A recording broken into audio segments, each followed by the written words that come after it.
stuff to kind of start the show off. Like I said, we'll see where we go. So if you guys don't know, I'm sure you do. Everybody's been talking about it. And this video, I guess, kind of went semi-viral. Trying to think. I mean, yeah, a lot of people have seen this. But the trad wives kind of blowing up on things like TikTok. And when they're talking about trad wives, it's really like home decorating shit and cooking and things like that. Like that's kind of the bulk of the videos. It's just women and kind of traditionally sexy but modest. You know, modest is hottest, like kind of gear cooking.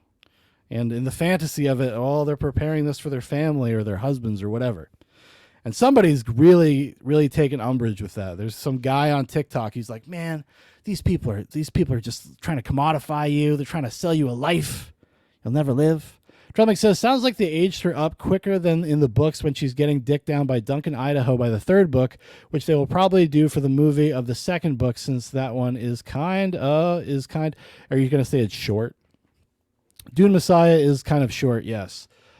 I'm not going to tell you what they do. I cannot tell you what they do with the Abomination. You're either going to be okay with it or not. That's what I'll say. You're either going to be okay with it or you're going to fucking hate it. I was okay with it. I just accept. You have to accept that, in some way, like it's an adaptation, and trying to adapt Dune is pretty much nearly impossible as is. So you have to be willing to take a few liberties here and there. All right, so let's get into the video. So the head or the post that posted this video, they posted it in response to somebody posting this video and saying, "Did she just make Oreos from scratch?" Well, this person says, "Everyone who idolizes these rich stay-at-home moms, watch this, learn, and then shut the fuck up. Trad wives glamorize a lifestyle none of you will likely ever be able to achieve and laugh in your face as your views make them richer. This isn't goals. This is classism, white supremacy, and patriarchy. Wake up. Wake up." Cato says Duncan didn't die in the Harkonnen attack. Listen, I'm not saying anything. My Dune talk is done. I'm not spoiling it for people that are, just in case there's anybody were to ever see this that would want to see it. I'm not spoiling it for them. I liked it. That's all I can say. See here. This morning I asked my toddlers what they wanted for breakfast, and they both said cereal. Oh, and they both said cereal. So this is really low. This morning I asked my toddlers what they wanted for breakfast, and they both said cereal. So cereal it was, and we got started right away. Have you ever asked yourself why it is that trad wives and other conservative female influencers who promote... It's always a motherfucker that looks like this, too. He looks like my Uncle Joe. My Uncle Joe is an actor. And he spent a lot of his life living in Portland and Rhode Island. But he has the same look and the same affectation. And it's something I've noticed just about these TikToking bugmen, because it's always dudes. Dudes will literally just take up the space everywhere. I know that it's kind of lame to talk about toxic masculinity or whatever. But these guys really are. They really kind of are that stereotype. They actually hate femininity. They hate women. They want everybody to be these kind of asexual, kind of just jelly people, I guess. Anything that promotes any type of traditionalism or femininity, classic traditional femininity, which would be dressing nice, keeping a house, cleaning. Well, that's just anathema to their lifestyle. They cannot envision a world in which people would actually find that attractive. People would actually want to live that way. Which doesn't really make sense. And I haven't watched this, so I don't know where he's going to take it, but it doesn't really make sense. There's a reason why. The reason why these videos are so popular on places like TikTok or X or Facebook is because it's like HGTV. It's not even that significantly different. I mean, if you were to go look at what are the top shows on Netflix, what are the top shows on Hulu or any streaming service, you're going to see a lot of reality shows that are based on home improvement, flipping houses, cooking, etc. That's why they're actually popular. I don't even think the trad wife thing has a lot to do, like writ large, for like normies, with why they're popular. It's just cooking instructional videos are just popular. I mean, I know I could speak for myself. Every once in a while, I don't go on Facebook very much, but if every once in a while I go on there, I definitely get sucked into one or two. I'm like, how are they going to make this cheese casserole with these Doritos? How are they going to make it happen? Kato says, laugh out loud. I had an artistic Uncle Joe, but it was a generation before this, so he wasn't that bad. But he did have an earring. Laugh out loud. Traditional gender roles have all the time in the world to make cereal from scratch, but somehow never seem to record themselves doing essential domestic labor like vacuuming. They do, actually. So he's going to say that they're selling you a fantasy. They're selling you something that's not real. It's like, yeah, no shit. Nothing that is put online is an accurate representation of anybody's real life. There are avenues. People want to show you things. They don't want to show you other things. This is not like some breaking thing. And the fact that he is concerned, the concern here is that people are going to be brainwashed. People are going to think that this is an attractive lifestyle. That's like his fucking concern. Or at least that's what I would assume by the tone and tenor of Professor Neil here.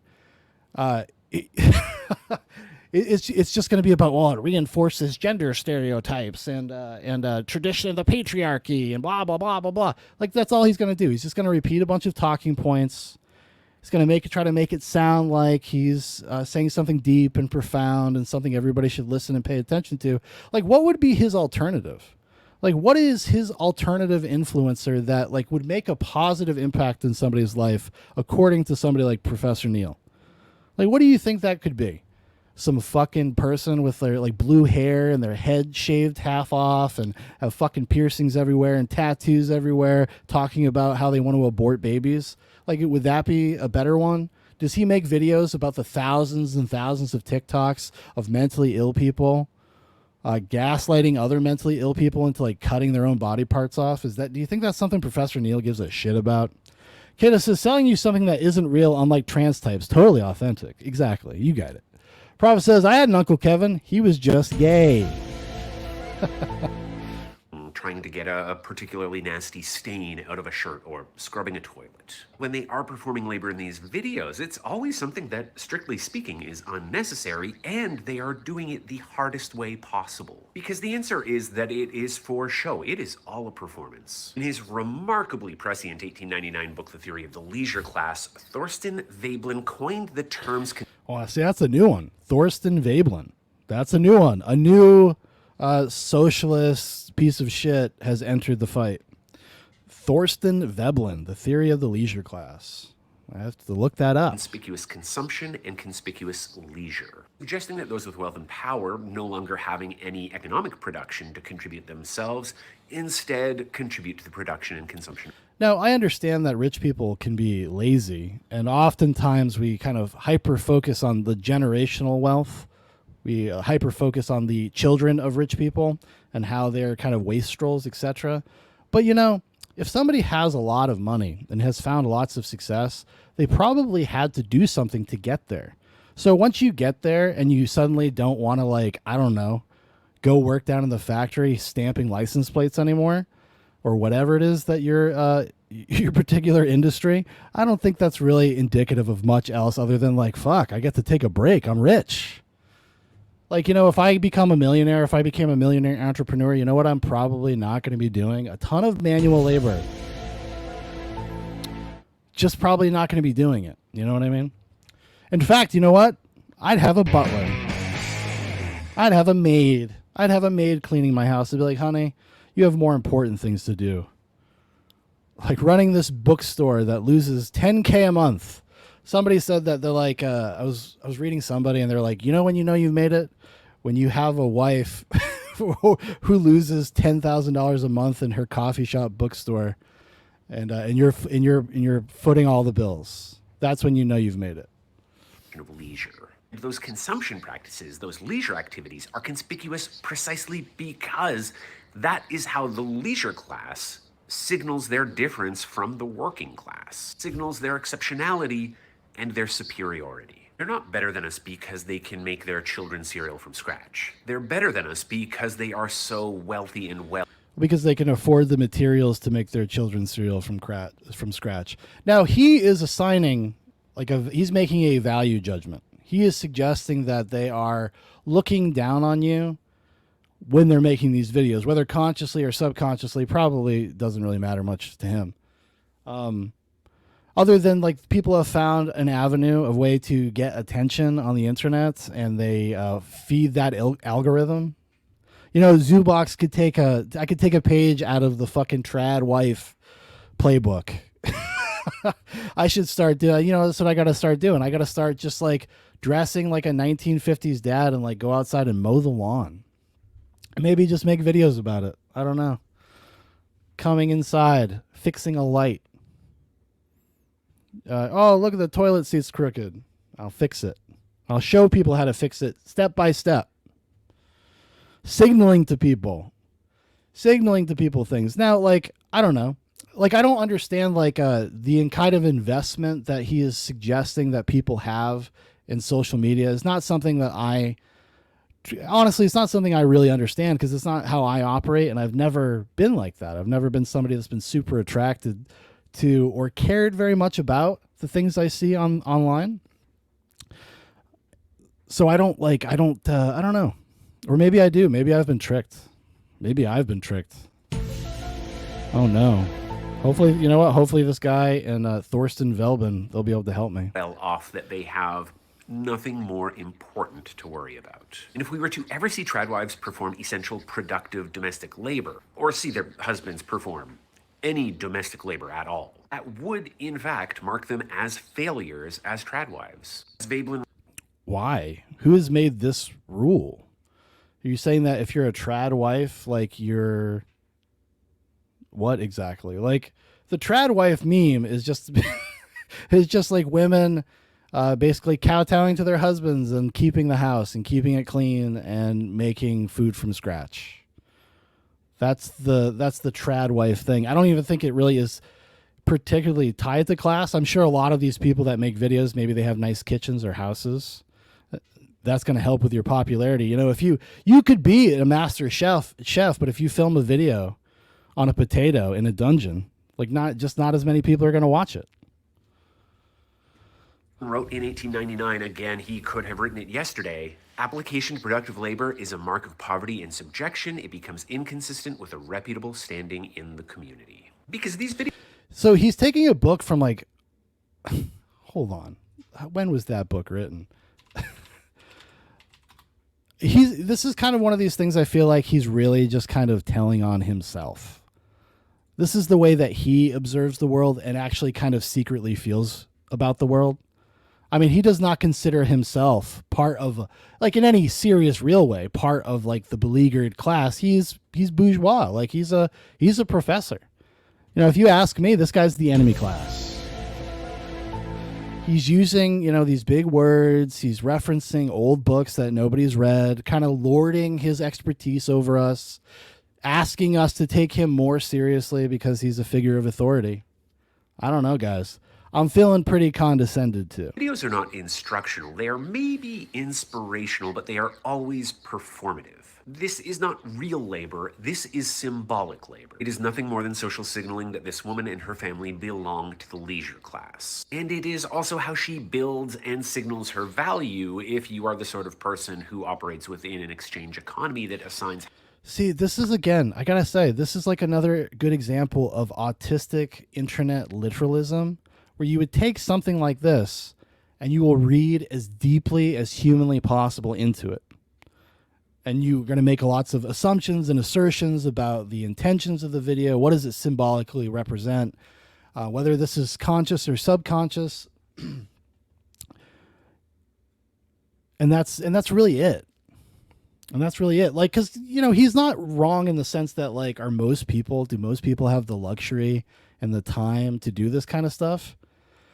Well, probably not in the way that they show on the videos, but it could inspire somebody just to eat healthier, to start making their own food, etc. Try to make themselves look better, like be productive members of society. Try not to look like a human shit stain. I know that's the most popular look on TikTok, unless you're like a gay cowboy. But that's are those things problematic too, Professor Neil? I mean, at what point should we look up Professor Neil and see if Professor Neil has said anything else about, like, maybe I'm wrong, like maybe he's very critical of the mentally unwell people on TikTok. High and low value to human beings. Because her value to her husband is not in her ability to care for the home or care for the children, right? Anyone who is able to engage in this level of conspicuous leisure has somebody that they are paying to do all of those things. No, her value is instead in her ability to perform the role of trophy wife and to be the ultimate realization and personification of her husband's socioeconomic.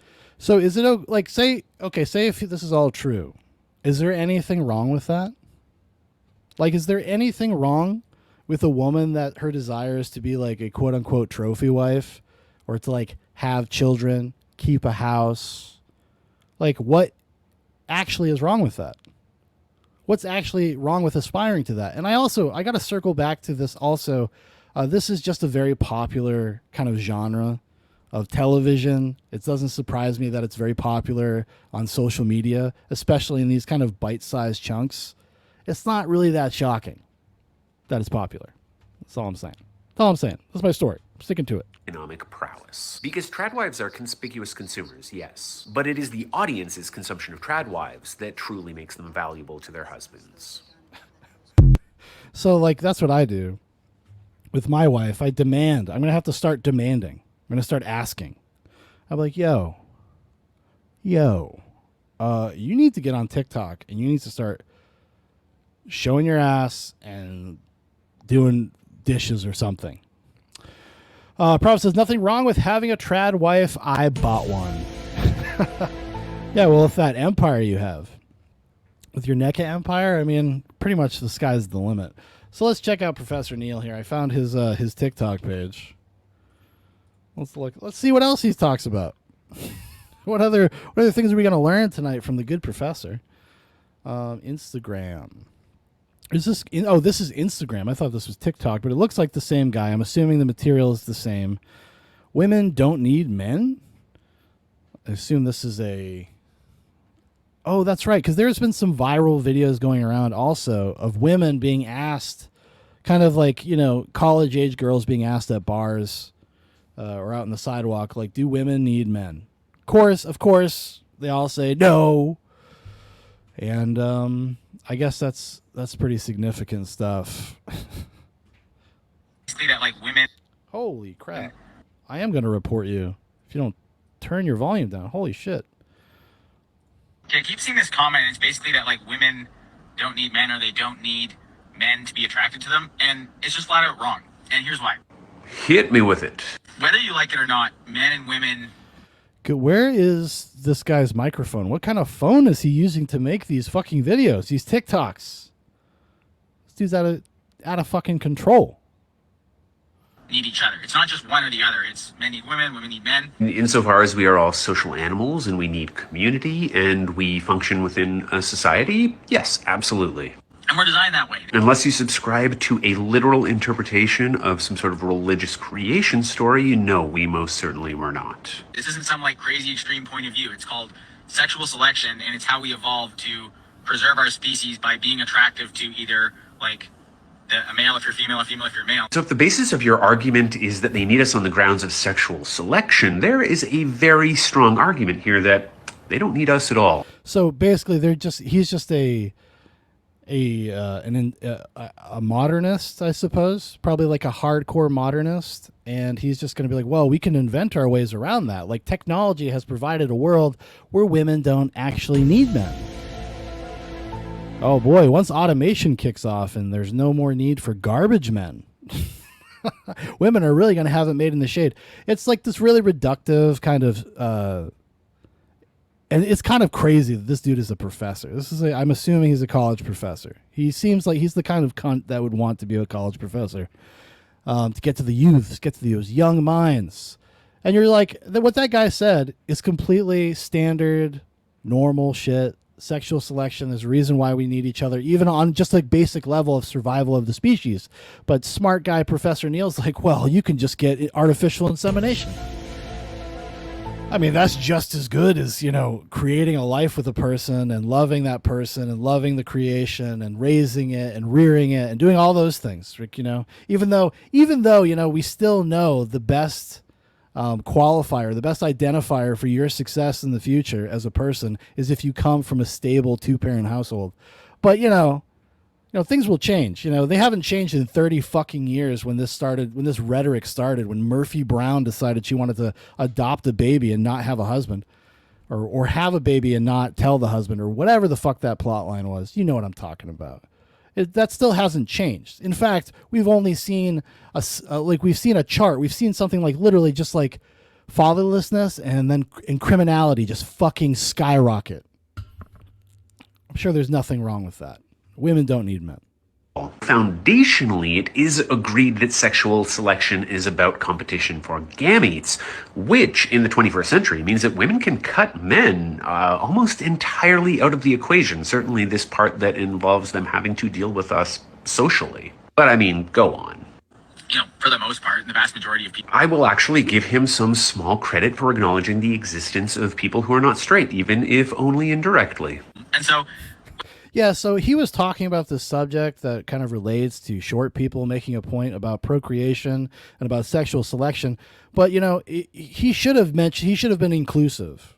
Like, you know, even though this is like a 2-minute video he made about one particular topic, listen, guy, if you're not doing it the way that Professor Neil thinks you should be doing it, you might want to just get off the internet. You might want to just leave. You're not made for it, pal. Professor Neil has spoken. When we say things like women don't need men to tell them what to wear, or women don't care if it's attractive to you or not, it's like, it's just wrong. I'm going to point out here that in most writings about sexual selection, the researchers emphasize the role of female selection of male mates. So if women are telling you what they do or do not want from a mate, they are giving you information. Yeah, but you know, as we watched in that last video, see, women are being tricked, though. They're being tricked into thinking that they hate men. So their ability to properly judge, to engage with sexual selection might be skewed. I don't know. Do you think social conditions and things like what, you know, people like you, Neil, do you think you like kind of fucked this process up? You know? You think people like Rollo Tomasi and like Fresh and Fit, do you think they're like out there doing good work, helping people? Or do you think you guys are just fucking with people? What do you think, Neil? About sexual selection, and you are ignoring it. Because that's how we're wired. That's how we are. He's not actually saying anything like that. Like, he's not getting that. This person that he's doing a response to is not getting into it that deep. Professor Neil, I assume, is probably a guy that goes and finds lots of like kind of low view, or maybe just people that are just kind of casual people just speaking kind of extemporaneously, not like him reading a script, and probably tries to tear them apart for not doing it or talking about it the way that he would like you to talk about it. That's how we evolved.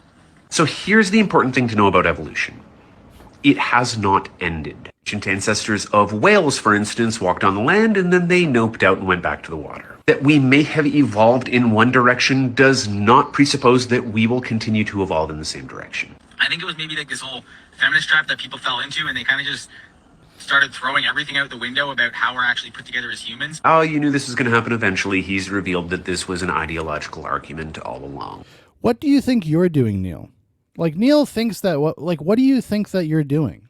You do nothing but make ideological arguments, I guarantee it. And you mask it up with some references, some pictures of a Wikipedia page. You gussy it up, but this is all that you're doing. Like, really, just a rotten human being. Prophet says, or no, I'm sorry, Hagbard says, I hate to invoke the soy, but this guy is literally a soy golem.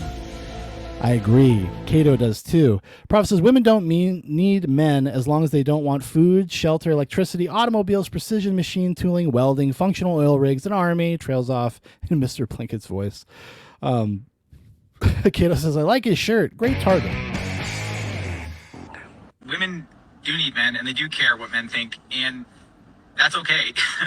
And so, like, when he's saying that, like, people fell into a trap of feminism, is like people are being, like, overly critical.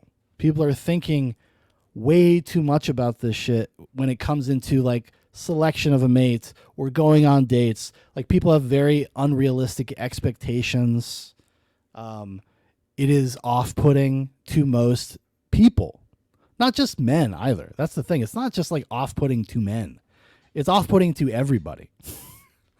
men need women too, and they care about what they think. Says the man who cares so much about what women think that he just dismissed it all as a feminist trap. If you actually care what women think, then show it by... No, because what he's saying is that not all women are correct, just like you would assume not all men are correct.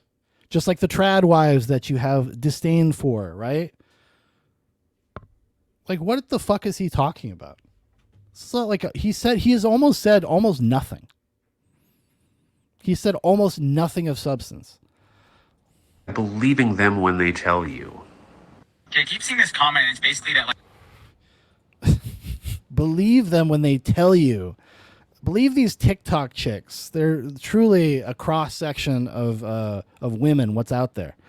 Let's see here. What else we got? A little blue crawler crime. I would trade it all. Boys just really. Oh my goodness.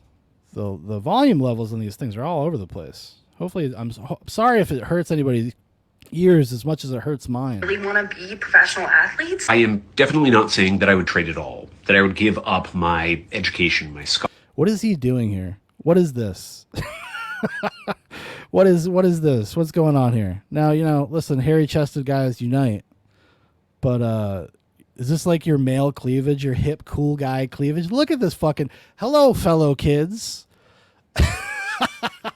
You think he goes down to the skate park and tries to pick up twinks? Like, oh yeah, oh hey, what's up? Cool, it's Professor Neil. Shane's being awful quiet. Professor Neil fucked him. Like, what is this getup? My goodness. Scholarship, my profession, just to be able to play Major League Baseball and hit some dingers. I would never trade it. But if I could do both.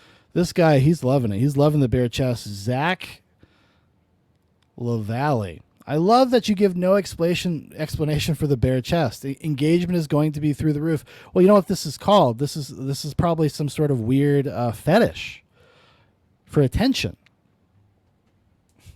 Oh, it's almost like Professor Neil falls into the same traps that he criticizes other people for doing. It's almost like he does the same thing, the same types of things, except the difference with between Professor Neil and the people that he does stitches for is obviously he's actually an evil fuck.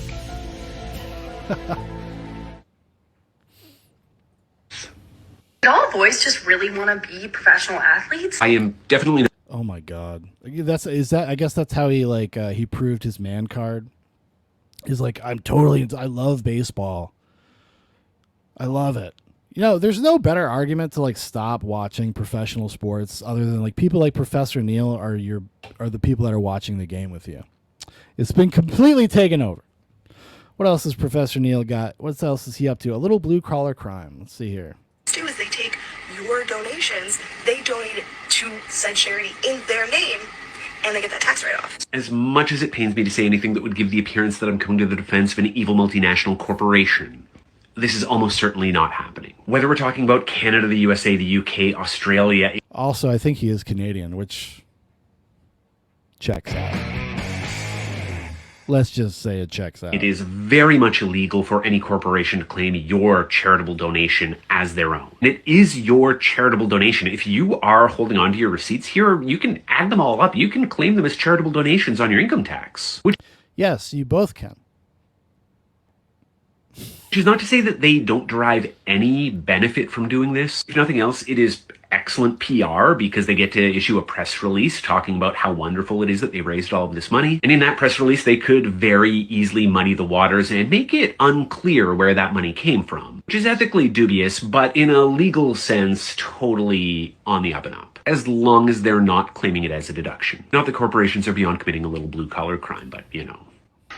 But you know. So he's just like, he's an ask me anything type guy. Success rate at marriage. I assume he must, he does a lot of the red pill guys. You know, I'd probably agree with some of what he has to say about some of those dudes. Just ban women. Let's see here. Want to stop men from harassing women in the workforce? Sounds like you have a solution in mind, so hit me with it. Just ban women from the workforce. I guess this is going to be the trad wife thing. Just ban women from the workforce. Well, yeah, women were introduced into the workforce. It was actually dudes that pushed for it. Dudes push for all of this shit. You need some more economic units. We need more tax revenue. We need more money. It's not like altruism. It's not looking. They're not looking. They weren't looking for equity. They're looking to get Carol to work at the sewing factory. Did not see that one coming. That's how gun control works. Oh, I get it. You were just using this as a lazy excuse to give us a faulty analogy. Because a proper analogy would have matched the source of harm with the source of harm. Banning men from the workplace would be like gun control. Whereas... Yeah, because, you know, it's depends on, you know, different men do different things. You know, and guns, you know, in the hands of these men, it could end up bad. As the proper analog to banning women from the workplace, so the targets of harassment would be something like banning all people from being anywhere in public at any time where they could be the victim of firearm violence. But well, technically, anybody at any time could be the victim of a dude with a brick. I don't know if you've been, I don't know, Professor Neil. Now, I don't know if you spend much time on the internet. I don't know if you spend much time on the internet, but there's a lot of crime happening right now. There's a lot of violence happening right now, perpetrated by men. Just saying. fair analogy wouldn't have given you such a snappy punchline, and it definitely wouldn't have served your ideological goals. So I can see why you instead went with something that was much more stupid. That's all that's going to be. So I imagine that's what most of his videos are going to be. What a fun little sojourn there. So that's one end of the spectrum.